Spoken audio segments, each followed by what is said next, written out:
Olá, turma, um prazer estar com vocês. Para quem me conhece, né, é um prazer novamente estar com vocês. Para quem não, meu nome é Mônica Ferreira, estou aqui com vocês nesse módulo Didática 1 e vamos começar a nossa apostila, ok? Então vamos lá. O desenvolvimento histórico da didática. A história da didática está ligada ao aparecimento do ensino no decorrer do desenvolvimento da sociedade, da produção e das ciências, como atividades planejadas internacional dedicada à instrução. Desde os primeiros tempos, existem indícios de formas elementares de introdução à aprendizagem. Sabemos, por exemplo, que nas comunidades primitivas, os jovens passam por um ritual de iniciação para ingressarem nas atividades do mundo adulto. Ou seja, né, no começo de vida, eles começam a olhar, ver o outro mais velho fazer e caminhar por esse indício de fazer a mesma coisa. Por isso que eu sempre digo que nós adultos somos espelhos. Pode-se considerar esta uma forma de ação pedagógica, embora aí não esteja presente o didático, de forma estruturada de ensino. Claro, a criança olha o adulto fazendo, vai fazer, ali não tem nada de aprendizado, ele está simplesmente imitando, né? Construindo esse conhecimento, mas nada voltado para o aprendizado em si da pedagogia. Na chamada Antiguidade Clássica, gregos e romanos, e no período medieval, também desenvolve formas de ação pedagógicas. Em escolas, mosteiros, igrejas, universidades. Entretanto, até o meado do século XVII, não podemos falar de didática como teoria de ensino, que sistematize o pensamento didático e o estudo científico das formas de ensinar. O termo didática aparece quando os adultos começam a intervir na atividade de aprendizagem das crianças e jovens através da direção deliberada e planejada do ensino. Ou seja, quando você conduz um aprendizado, né? Eu quero ensinar, eu quero fazer com que essa criança ou esse jovem tome esse caminho, aprenda dessa forma, aí está introduzido a didática.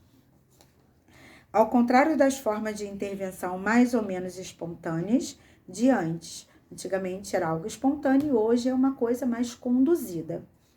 Estabelecendo-se uma intenção propriamente pedagógica na atividade de ensino. A escola se torna uma instituição, o processo de ensino passa a ser sistematizado conforme níveis, tendo em vista a adequação às possibilidades das crianças, às idades e ritmos de assimilação dos estudos. A formação de teoria didática para investigar as ligações entre ensino e aprendizagem e suas leis ocorre no século XVII, quando João Amós Comênio, um pastor protestante, escreve a primeira obra clássica sobre didática, a Didática Magna. Ele foi o primeiro educador a formular a ideia da difusão do conhecimento a todos e cria princípios e regras de ensino. Ou seja, a partir do momento que você cria princípios e regras para ensinar, você já está usando a didática. Convênio desenvolveu ideias avançadas para que a prática educativa nas escolas, numa época em que surgiram novidades no campo da filosofia e das ciências e grandes transformações nas técnicas de produções. Em contraposição, as ideias conservadoras da nobreza e do clero, né, estava de um outro lado. O sistema de produção capitalista, ainda incipiente, já influenciava a organização da vida social, política e cultural. A didática de Comênio se assentava nos seguintes princípios. Primeiro, a finalidade da educação é conduzir à felicidade eterna com Deus, pois é uma forma poderosa de regeneração da vida humana. Então, ele diz que todos os homens merecem a sabedoria, né? A moralidade, a religião, que todos, né, realizem a sua própria natureza, realiza os desígnios de Deus. Portanto, a educação é um direito natural de todos. Segundo, por ser parte da natureza, o homem deve ser educado de acordo com seu desenvolvimento natural. Isto é, de acordo com as características de ideias, capacidade para o conhecimento. Consequentemente, a tarefa principal da didática é estudar essas características e o método de ensino correspondente, de acordo com a ordem natural das coisas. Terceiro, a assimilação dos conhecimentos não se dá instantaneamente, como se o aluno registrasse de forma mecânica e a sua mente a informação do professor. Ou seja, o aluno ele não assimila mecanicamente, como reflexo no espelho. No ensino, ao invés disso, tem um papel decisivo a percepção sensorial das coisas. Então, a criança ela tem que ter a parte sensorial, ela tem que sentir, ela tem que entender, ela tem que compreender. O conhecimento deve ser adquirido a partir da observação das coisas e dos fenômenos utilizados e desenvolvendo sistematicamente o órgão dos sentidos. E no quarto, o método intuitivo consiste, assim, da observação direta pelos órgãos dos sentidos das coisas para o registro das impressões na mente do aluno. Primeiramente as coisas, depois as palavras. Apesar da grande novidade dessas ideias, principalmente dando o impulso ao surgimento de uma teoria do ensino, Comênio não escapou de algumas crenças usadas na época sobre o ensino.